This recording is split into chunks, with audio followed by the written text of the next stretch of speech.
On May 8th, 2020, a young skateboard prodigy, Brazil's Gui Khury, defied gravity at just the age of 11, spinning not once, not twice, but 3 full times in the air, landing the first ever 1080 on a vertical ramp. Not only was this a jaw-dropping feat and showed how relentless he was training, it also showed how the sport is continuing to grow across the world. He was from Brazil and just 11 years old. Kids were proving that age was just a number, and it was passion and courage to reach the impossible. Join us as we dive into Gui Khury's 1080 and how a kid can set records against men. Today on Daily Sports History.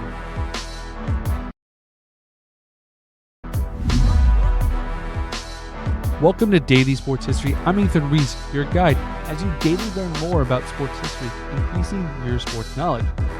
Now, Gui Khury's skateboarding story began before he could even walk. His father, Ricardo, bought him a mini skateboard as his first toy. And by the age of 2, Gui was already pushing himself from the table to the couch. And Ricardo's passion and encouragement was crucial as he took Gui to the local skate parks and nurtured his love for the sport from the very beginning. At just 4 years old, Gui started formally skateboarding at the YMCA, Ciudad, California, a hub for some of the top skaters in the world. And his first coach was Jimmy Watkins, a future X Games champion who inspired and mentored Gui through his formative years. And by 5, he was already dropping into half pipes, soaring above the vert ramps at a high speed. Just to give you a reference for this, at 5, it is insane.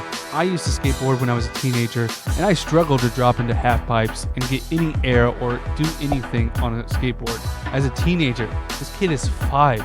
He has no fear, as it is a scary thing to do this. You're going fast, and it's all reliant on your balance.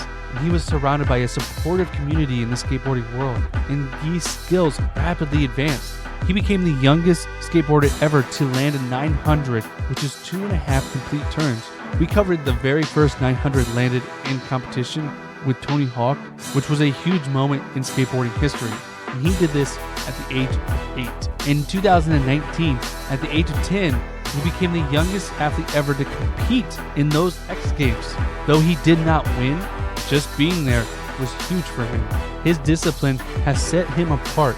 He trains for hours every day, driven for his love for speed and adrenaline. Because he doesn't only do this, he also surfs as well. He just is an adrenaline junkie and loves to go fast and be on a board of any type. And by the age of 11, he was not just a prodigy, he was a pioneer. He was ready to attempt this trick, the 1080 3 full rotations, and become a legend just like Tony Hawk had done years before. In 1999, Tony Hawk landed the first 900, and in 1999, no one thought landing a 900 was possible, which is 2.5 complete spins, aerial spins, off a vertical ramp or a half pipe, as we know it today. Which a half pipe is, imagine looking through an end of a pipe, cut it in half, and that's what a half pipe looks like, made out of wood. And that's what we really associate with skateboarding now. There's street types of skateboarding and other ways to do it, but that is most common and the most popular form. And him landing the 900 took a lot of attempts, and it was a huge spectacle because everyone knew he was going to do it.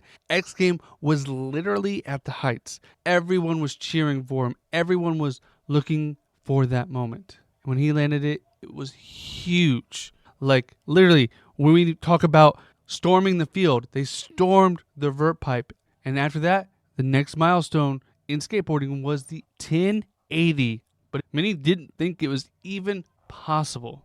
Then in 2012, a 12-year-old named Schaar became the first person to land an 1080, although not in a vertical half pipe, instead on a mega ramp. Now this is a ramp, you've probably seen it on videos where it's like a 70-foot drop with a 50-foot gap in between where they take off and they land. So you can get some huge tricks done. And Tom was able to land a 1080, taking this jump, which is 3 complete rotations. But no one had done it on a vertical half pipe. And it's a huge difference between a mega ramp and a vertical ramp. It's much smaller and more compact. You have less air time, so you have to spin even faster and be more precise in your technique. And it would be years before someone would land it. And it took probably something you wouldn't expect for Guy to be able to do this. We all know what happened in 2020. The global pandemic of COVID-19 shut down everything, schools, sports, everything. But that doesn't mean you weren't still able to train in the sport or whatever you love to do. And he has nothing but time on his hands. He's able to train even harder. And his family had their very own vertical pipe at their house, so he could train all the time. And what was different about this time than other times, because when the 900 first came around, back when Tony Hawk did it, it was all this like he said, she said, rumors, like this guy landed it, this guy landed it. There was no like video proof or not done in competition, all this stuff. But now everything is on video. You can watch so many things. You can video your whole practice so you can make sure you don't miss anything. And that's what he did. He would videotape himself practicing, taking notes on what he did wrong, or if he did something good, he could expand on that. And that's what he did. He set up a camera, and through all his training in May of 2020, during a global pandemic, there was hope in the sports world when we saw Gui Khury go 1, 2, 3 full rotations, landing low on the pipe, but landing it, becoming the first ever to land a 1080 on a vertical pipe. At the age of 11, it still boggles my mind how young he is, but that was part of the process. Tony Hawk did his 900 at the age of 31, and it was difficult. Guy did his 900 at the age of 8, making it easier for him to get to the 1080. And the reason why a lot of people think this was easier, and it's been easier for these young kids to be so good at these tricks, is because they're smaller built. They're more flexible, and they can spin faster. And if they have no fear, which you need to have in these skateboarding competitions, they can do amazing things. And he quickly got the Guinness Book of World Records for landing this trick. But Guy wasn't done. He would go on the next year, in 2021, to become the youngest X Games champion, landing the first 1080 in competition, while facing the legend Tony Hawk, who had came out of retirement for this, and he landed it on his final attempt in front of all his competitors. At this time, there was not the fanfare because of restrictions still going on, so he was not met by a mob like Tony Hawk was. It was a very lackluster moment, but we had a lot of lackluster moments during the pandemic. You don't have that crowd atmosphere, which definitely changes things for sure. But Guy didn't just stop there. He's continued to grow year after year. And by the age of 15, he already has a record 11 X Games medals, which is the most won by a teenager. And he's continued to innovate. I want to thank you for listening to today's Daily Sports History. And if you want more skateboarding content, check out the Mostly Skateboarding podcast.